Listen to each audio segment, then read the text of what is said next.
første afgørsel, de så, og lægge sig ned og falde i søvn.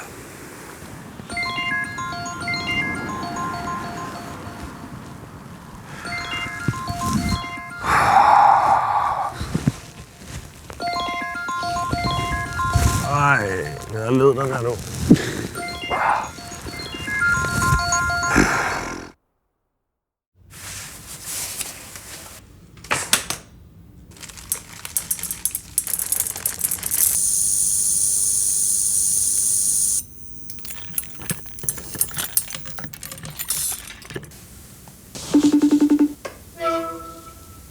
Hej Emil.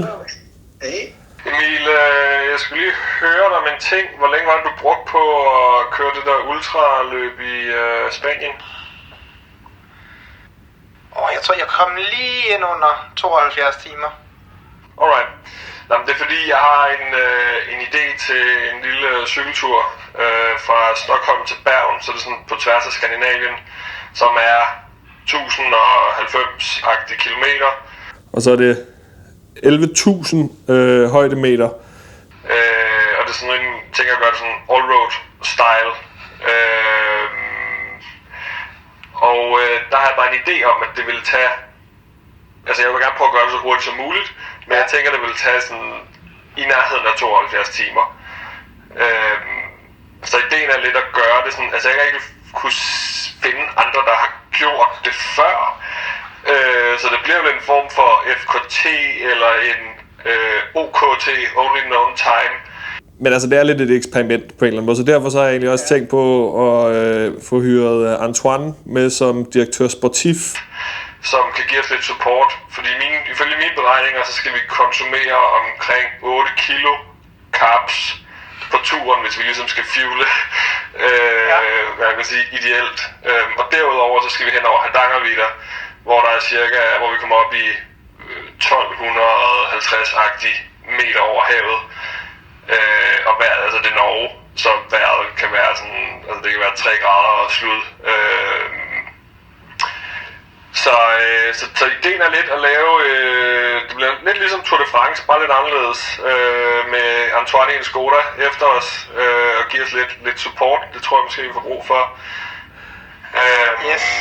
Og ja, er det helt, eller hvad tænker du? Det lyder som et fucking fedt eventyr. Ja, men det skal vi bare gøre. Det er godt. Jeg står forresten lige ved at vokse noget kædeværk her, med sådan noget ultra-wax, der skulle kunne holde 1000 km. Ja. Skal jeg lige lave en til dig også, eller hvad? Ja, så bare smør tyk på, ikke? Den jo, så burde den kunne holde 1100. Lige 100 km mere ud af den, så er vi home safe. Ja, perfekt. Fedt, man.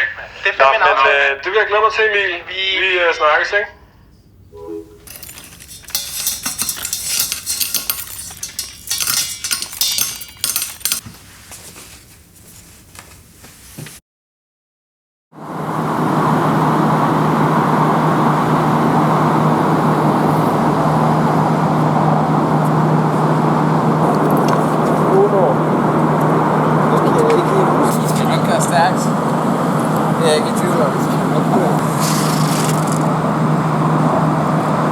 Er I klar, eller? Så klar. Det er mandag morgen nu, og vi vil gerne være fremme onsdag. Ja. Så vi ikke skal ud i nat nummer 3. Ja, tak. Ja, tak. Okay. Det er jo derfor, vi har taget de her fjollede kits på, ikke? Vi vil bare gerne nå frem. Vi vil bare gerne hurtigt frem. Det er ikke det sightseeing-tur. Okay, nu kører vi. Nu kører vi.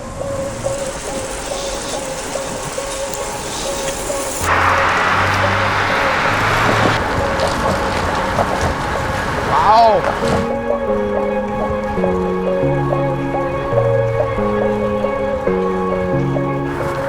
Snart under 600? Ja. Altså til Oslo? Til Oslo. Det virker overskueligt, men samtidig uendelig langt. På en eller anden måde, ikke? Præcis. Men man glemmer lidt de 400 og 8000 højdemeter, der ligger på den anden side af de 600. Den tager vi op, når vi er kommet forbi Oslo. Skal vi ikke aftale det?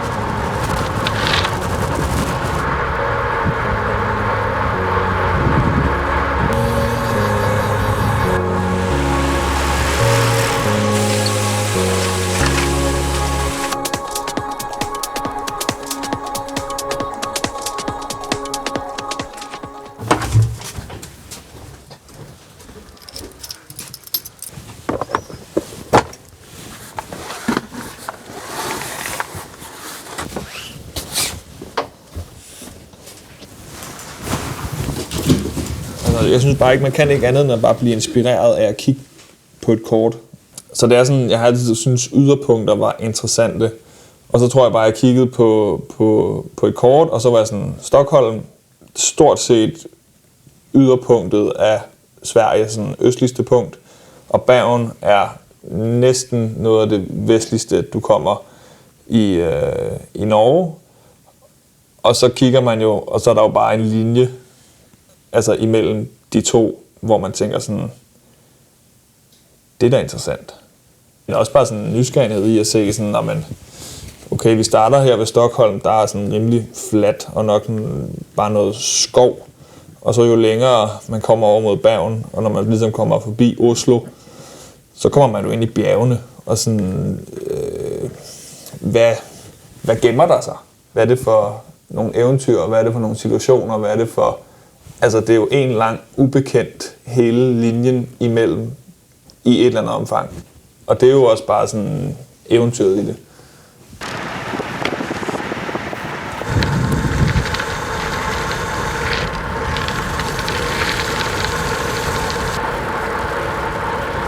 Der er jo mange tanker, der går ind i hovedet på en, når man lige sådan ser den der streg. Men min erfaring er jo sådan lidt mere dikteret af nogle andre. Ja. Jeg har kørt nogle løb, som der har været et starttidspunkt og lidt mere organisering omkring. Det er jeg virkelig glad for at slippe her. Så det kan godt være, det ser lidt fjollet ud, det her arrow sjov, men noget tyder på, at det virker. Ja, det tror jeg også. Men det er bare det, jeg synes, der er lidt paradoksalt ved det, eller sådan rent, hvad kan man sige. Det der med bare at være sådan, okay, vi skal gøre det her, fordi vi gerne vil ud og opleve naturen og alle de her ting. Og så er vi sådan, okay, hvordan kan vi optimere vores udstyr til, at vi kan gøre det så hurtigt som muligt. Man burde jo næsten være sådan, okay, hvordan kan vi gøre det så langsomt som muligt. Ja.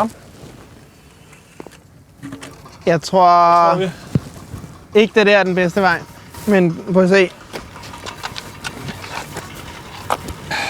Hvor fuck er vi henne? Vi er her, vi skal videre nedad her. Nej, jeg kan ikke lige... Nej, vi må sgu være nord.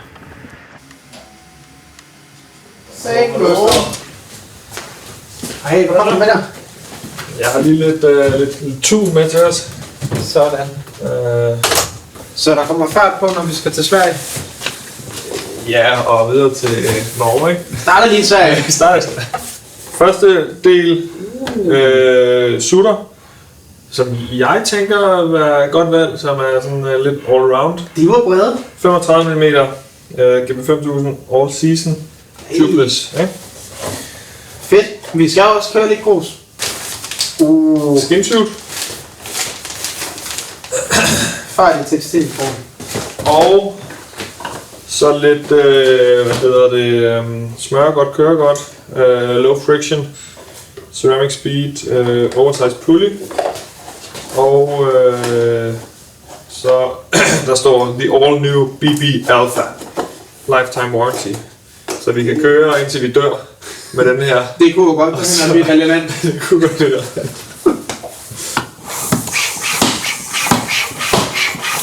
Den lige her, ikke? Fedt.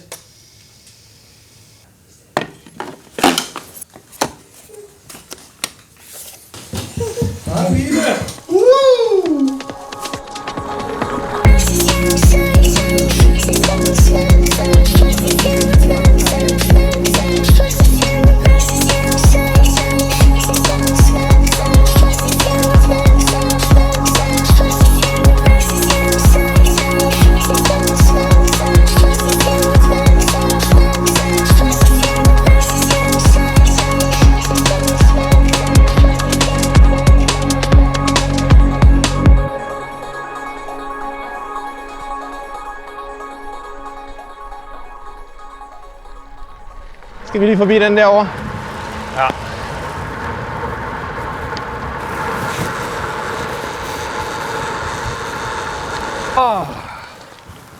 Jeg skal pisse. Sindssygt. Nej, det er perfekt.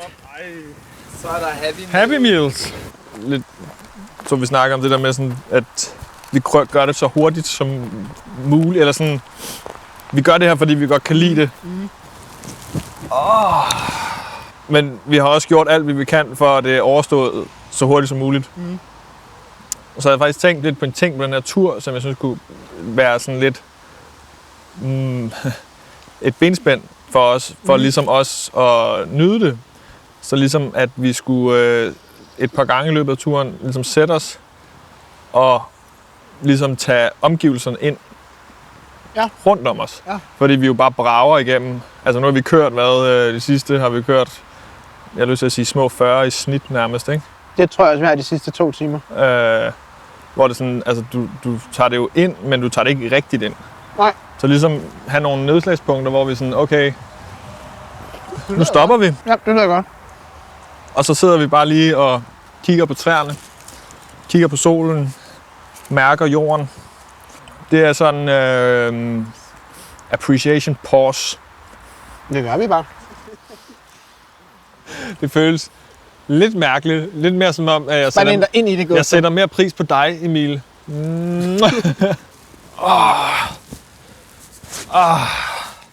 Ej, hvor er de farlige, dem her. Skal det ikke bare blive her, Emil? Jeg forstår ikke, hvorfor vi skal op på de her cykler igen. Nej. Så er der også lige et stykke legetøj. Er der legetøj? Ja, der var legetøj dernede. Mener du det? Altså hvis det er meget hvis sjovt. du ikke skulle bruge det, så kunne vi sgu også godt bruge din. Hvad siger du? Så hvis ikke du skal bruge dit legetøj, så kunne vi godt bruge 2. Fordi Margrethe er bankende gravid derhjemme. Hvad siger du? Er hun bankende gravid? Ja. Hvad? Det har du da ikke fortalt. Nej, det er det, jeg ligger og fortæller dig nu. What? Nej, tillykke. Ja, vi skal have 2'eren. Jeg spurgte Gustav, om jeg måtte få hans Happy Meal-legetøj. Så må du gerne få det. Men det er også kun fordi, du skal have. Ej, det er sjovt. Ja, det er sjovt at lave... Det er sgu sjovt at lave det til trofæ også.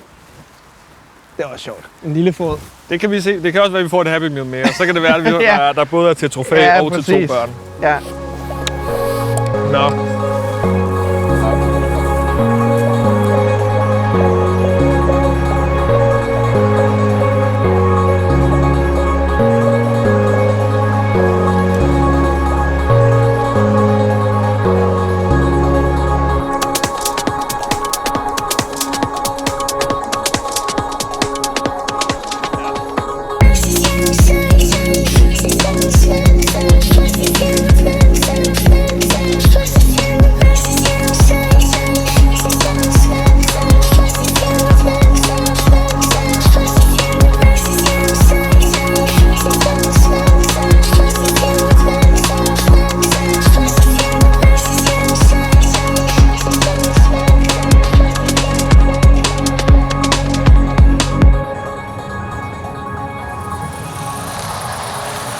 Det var godt. Der var så ved at være tørt dernede. Det må der ikke blive. Nej. Det må der ikke blive. Jeg synes, der er hvad? Jeg skal lige have lidt mere. Ja. Det er næste. Du er en helt, Antoine. Du skal lige spise en Mac, fordi ellers bliver de, hvis I... Er det kørt hele af den her med gifler? Vi har kørt og spist gifler. Okay, spis noget mere. Nej, jeg har ikke den anden på, ikke?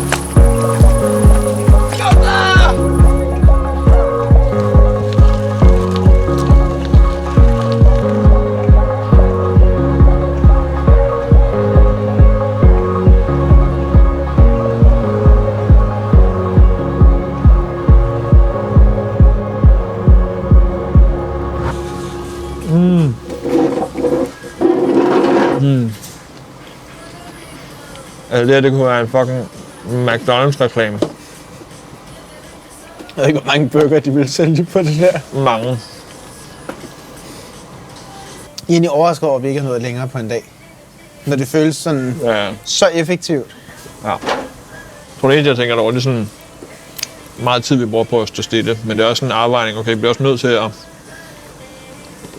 holde et vis serviceniveau på krop og Jeg synes næsten nogle gange, så husker man mere stoppende, end man husker Ja, sådan, cyklingen på en eller anden måde, ikke? Så starter nattevagten. Nu starter Gustav-maskinen lige op der. Skal du ud til at spise dine nuggets?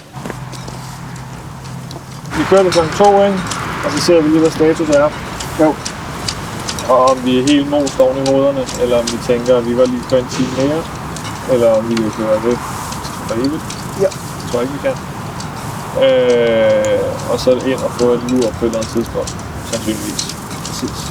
Skal du ud og køre vinterkørsel?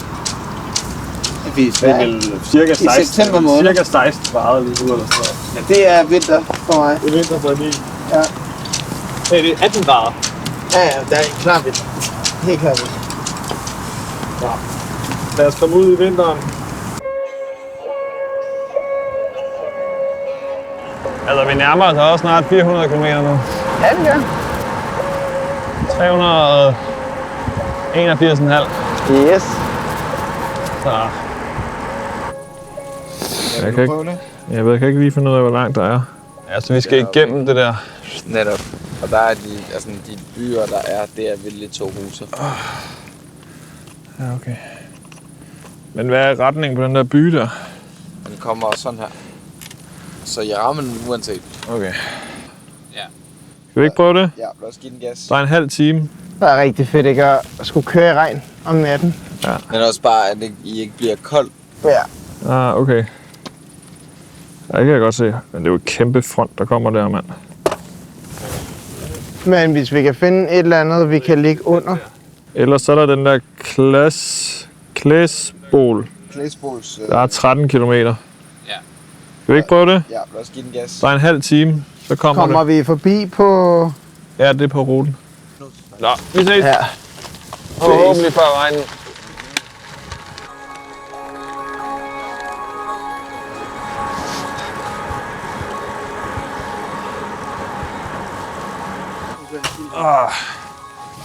Nå, en nat på skolens kantines vareindlevering.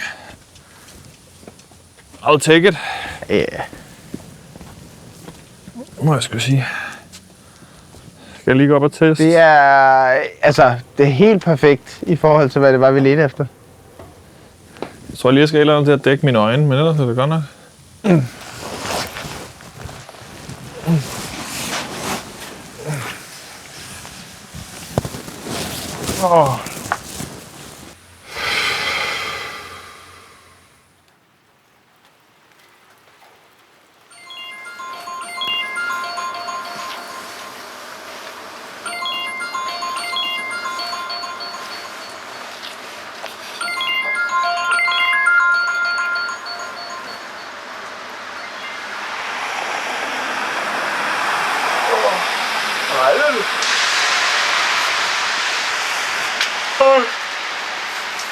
Er det tør? Jeg er sgu ikke tør. Men det regner ikke rigtig mere, tror jeg. Så du går op afsted. Ja. Er der liv? Jo. Ja, jeg tror, det er så. Hvor hårdt er det? Det er hårdt at være DS på Ultra. Det er hårdt at være DS Ultra. Jeg synes lige, vi skal sige tak til Klæsbo skole, for at vi må have ligget på vejindleveringen til Officiel sponsor. Ja. Det skulle være godt. Dejligt med halvtag. Og ja. Den kom væk fra sygt mange. Ja, sygt mange køb, der kommer ud af.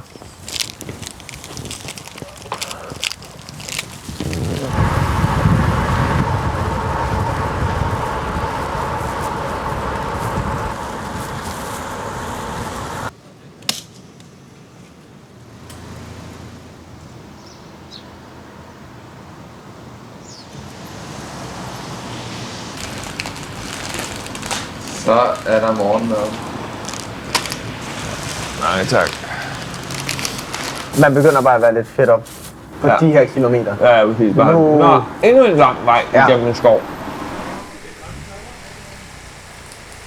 Så okay, 45 til Norge. Og så er der måske 70-agtigt til Nordmarka. Og så når vi er igennem der, så er vi stort set i Hønefoss.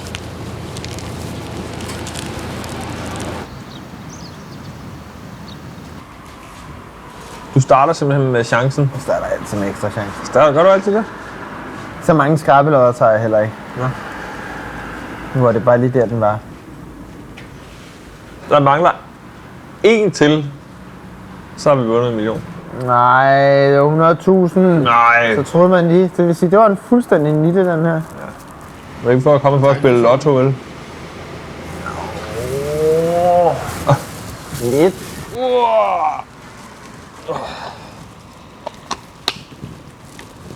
Ui. Så er der nyt diesel på tanken. Ja.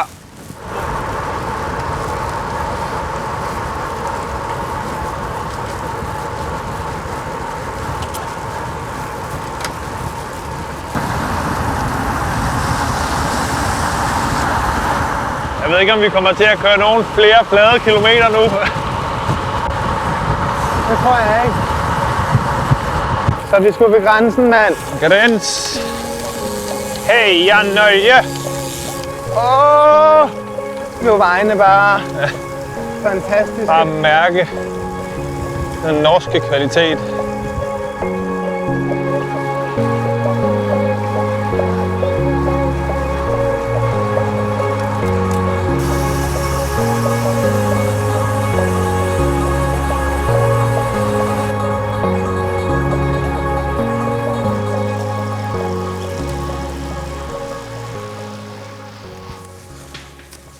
Skal vi i havet i Bergen? Bare kør i havnen. Direkte, du. Tænker, at planen er så at hoppe i fuld Bordeaux racen i morgen til finalen. Jeg tænker også, at jeg skal i et frisk kit i morgen til. Ja, det tror jeg også, du skal.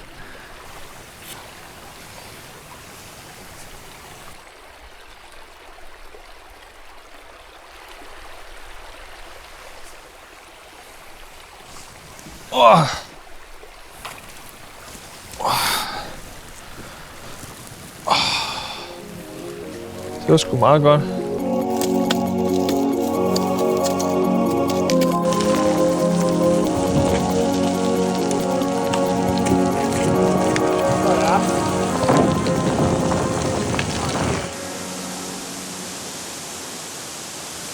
Nordmarker.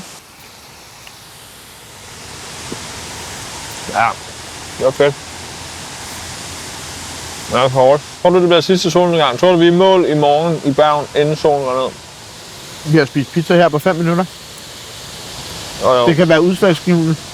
Det kan det, fordi jeg tror, det bliver... Vi er nok der omkring. Men det er jo fordi, de højdemeter, vi venter i morgen, aner vi ikke, hvordan kommer til. Nej. Jo, vi ved, at vi skal hen over Hardangervidda, som er bare meget sådan steady climb. 200 kilometer.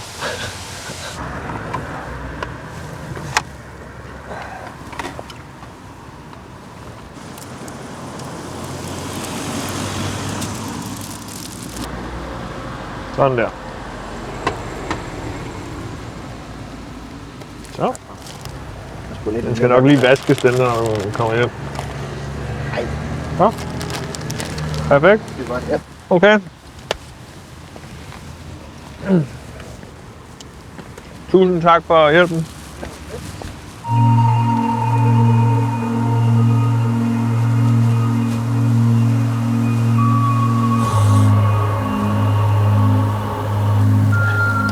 Hvor langt var det, der var til Ejle? 160? 180? Ja. Fuck.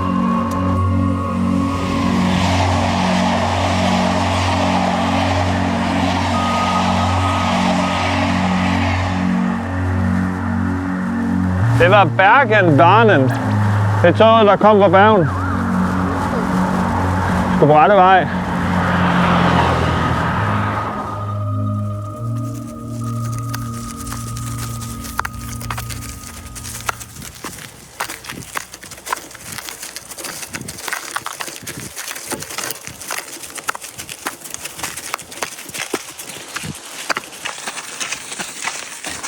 Der går nattevagten indtil videre, Emil.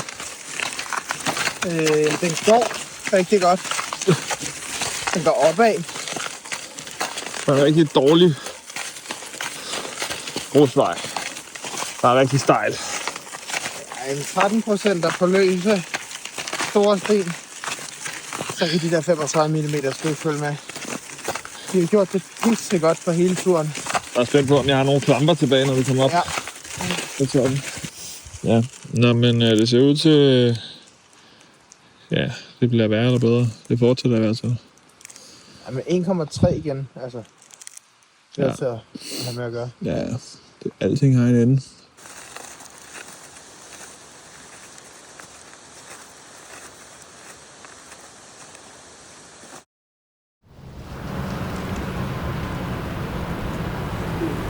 Ja.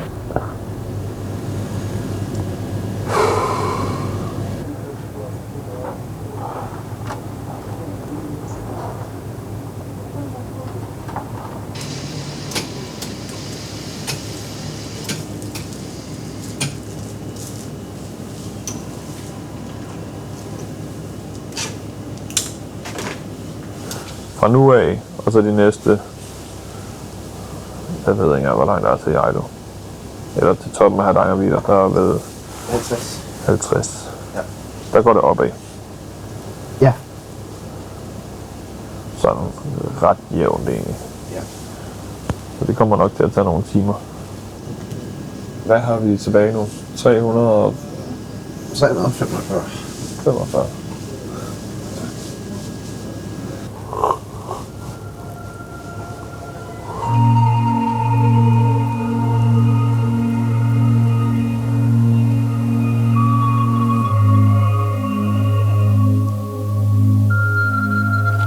Det er fandme et godt spørgsmål. Og til højre, for jeg kan se den anden vej til venstre på det. Okay.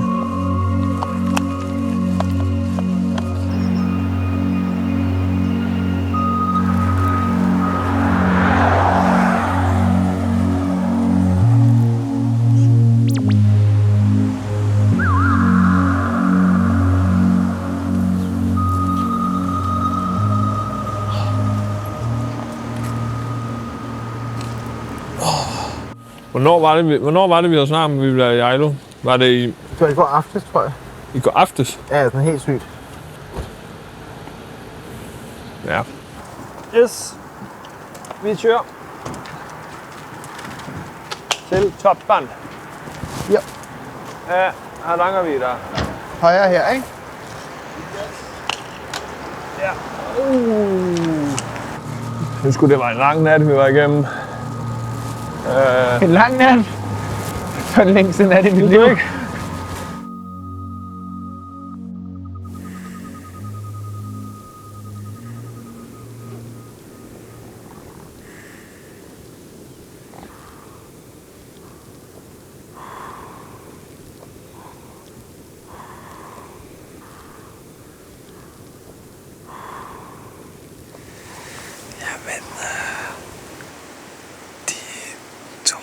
første afgørsel, de så og lægge sig ned og faldt i søvn.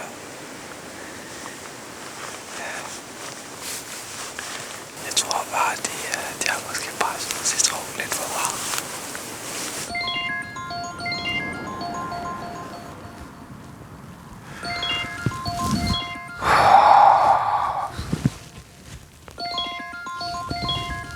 Ej, jeg led den her nu.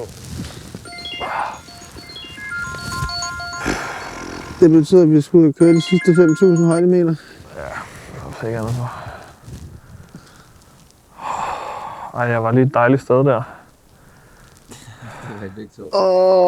Jeg var i hvert fald ikke på fjeldet. Jeg var ikke på min cykel.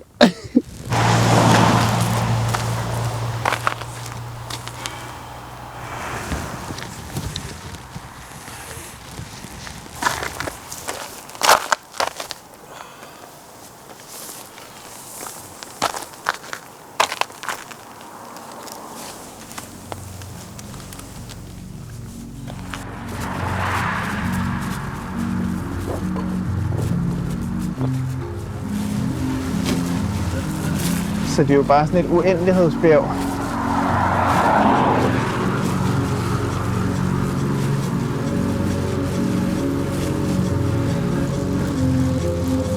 Lang meter.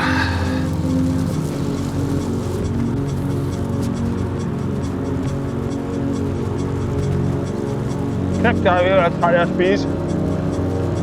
Ja, også fordi vi spiser over nød.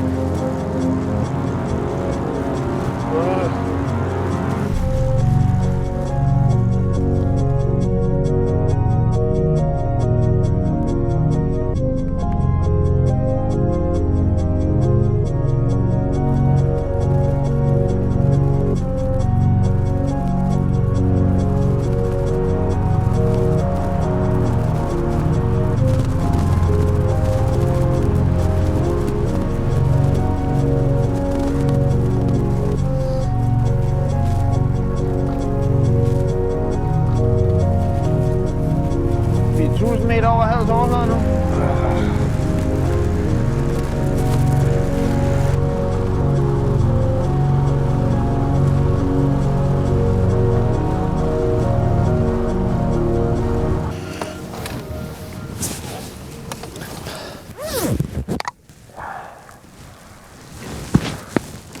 Skål for Hardanger.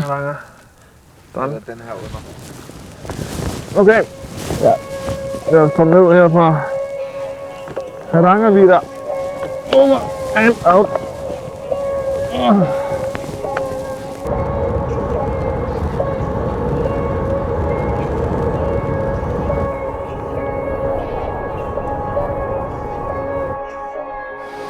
Er det tid til, at vi skal have finalekittet på? Sidste 200. Sidste 200 nu. Nu er det bare... Derudad. Hvad er det, du har i maden?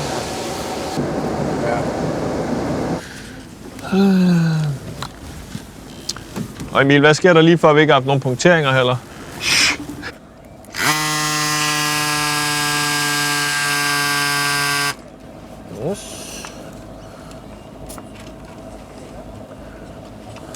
Sådan der. Appreciation pause nummer 3. Vi snakkede hele vejen igennem Sverige om at ramme de her steder, og nu rammer vi dem. Ja.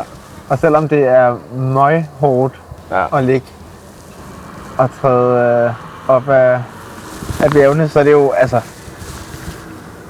det er jo det mest vanvittige at køre i. Så jeg tror, det bliver det sidste sådan projekt af den her kaliber i noget tid. Ikke at det er slut. Så jeg er bare mega glad for at være med og køre i de her svenske skove og norske fjeld med dig, Gustav. Det har sgu været en fornøjelse indtil videre. Men i lige måde. Altså, vi er ikke engang blevet uvenner. Endnu. Endnu. Selvom vi eddermame har været ude i tårne.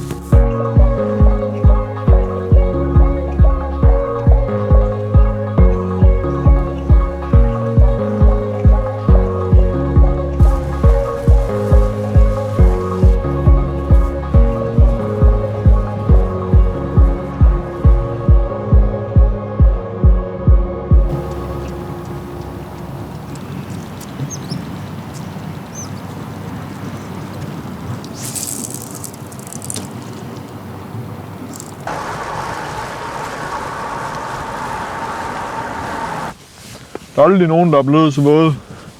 De ikke er blevet tørre igen.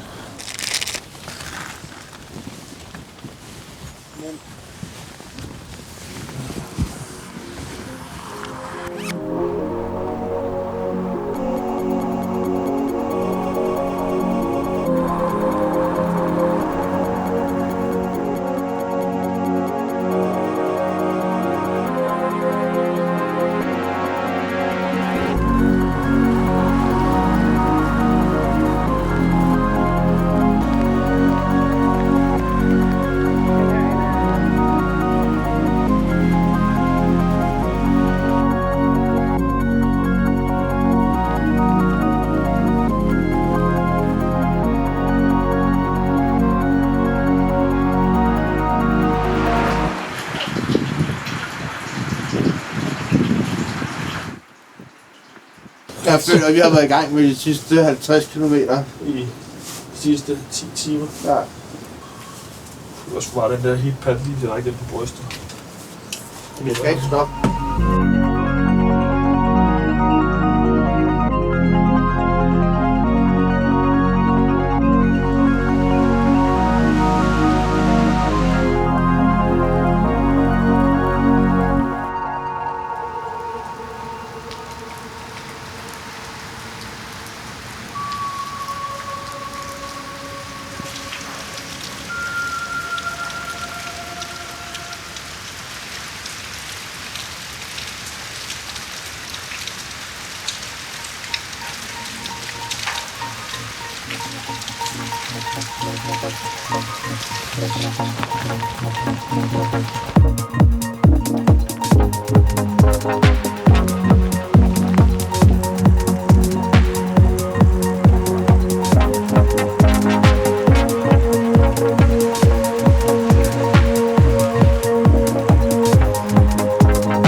Ej, hvor er det sygt.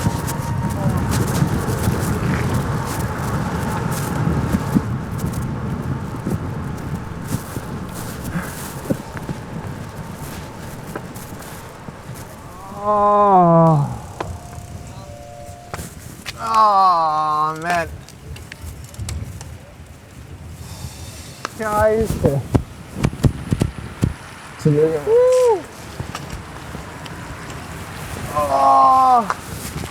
Gustav. Hvor er jeg gammel dreng? Gør vi lige sådan her. Det kan den godt tåle. Tak for turen. Tak for turen. Ja.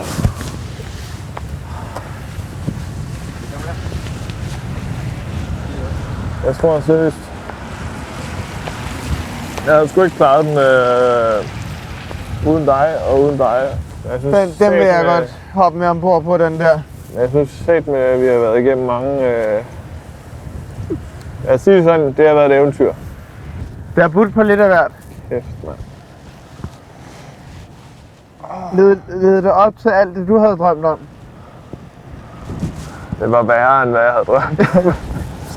Jeg fik lidt mere, ikke? Jeg havde tænkt, at det bliver bare sådan... Vi skal easy. Bare ligge og rulle. Bare hygge, ikke? Det bliver nemt.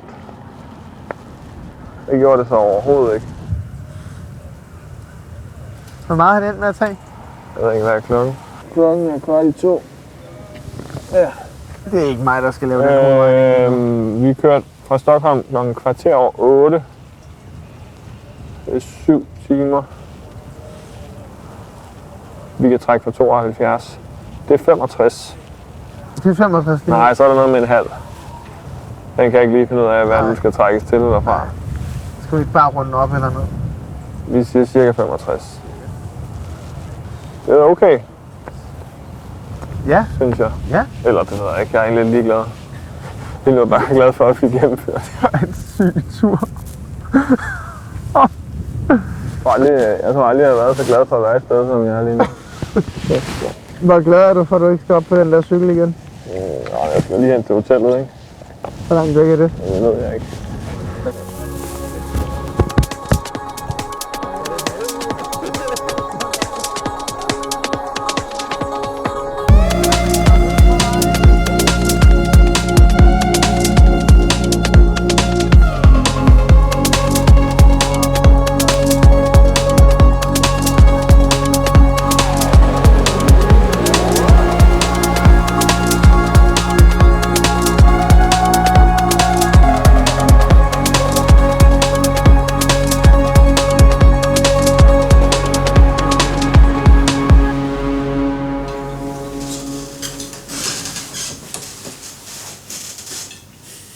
Skal du cykle tilbage?